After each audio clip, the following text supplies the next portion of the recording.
Time out muna sa gulo at magtulungan na para sa mga naapektuhan ng lindol. Ito ang panawagan ni Senator Ping Lacson sa Senado na anya ay dapat muna pagtuunan ng pansin ng mga pangangailangan ng mga apektadong residente sa Mindanao. Ang iba pang detalye babalita ni Raymond Dadpaas. Nanawagan si Senador Panfilo Ping Lacson para sa time out sa bangayan sa Senado at ito ng atensyon para sa panalangin at pagtulong sa mga biktima ng 7.8 magnitude na lindol sa Mindanao. Ayon kay Lacson, ang focus dapat ngayon ay kung paano matulungan ang mga kababayan natin na biktima ng sakuna. Lalo na't malungkot ang report ng Office of Civil Defense na may 37 ng kumpirmadong nasawi as of 6 a.m. kanina. Nagpatid din ng paikiramay si Senator Christopher Bongo sa mga kapwa Mindanaon na biktima ng lindol.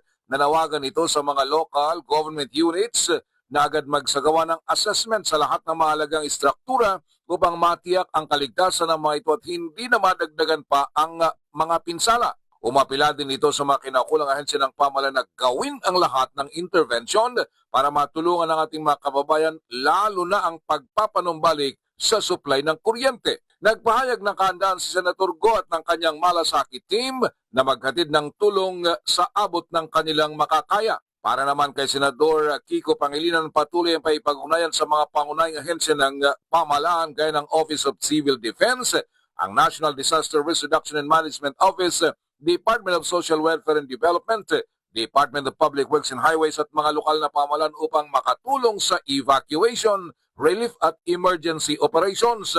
Kabilang sa pangunahing gustong mabigyan ng narapat na intervention ay ang mga batang mag-aaral na nakaranas ng trauma sa unang araw pa lamang ng pasukan.